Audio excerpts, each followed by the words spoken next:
முதலமைச்சர் பன்னீர்செல்வம் வெளியிட்டுள்ள அறிக்கையில் 2015-16 ஆண்டிற்கு சி மற்றும் டி தொகுதியை சேர்ந்த அலுவலர்கள் மற்றும் ஆசிரியர்களுக்கு 3000 ரூபாய் என்ற உச்சவரம்பிற்குட்பட்டு 30 நாட்கள் ஊதியத்திற்கு இணையாக போனஸ் வழங்கப்படும் என தெரிவித்துள்ளார்.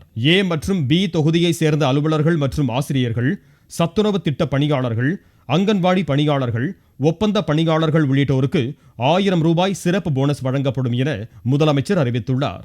உள்ளாட்சி அமைப்புகள், அரசு உதவி பெறும் கல்வி நிறுவனங்கள் ஆகியவற்றில் பணிபுரியும் அலுவலர்கள் மற்றும் ஆசிரியர்கள் ஆகியோருக்கும் 1000 ரூபாய் சிறப்பு போனஸ் வழங்கப்படும் என தெரிவித்துள்ளார்.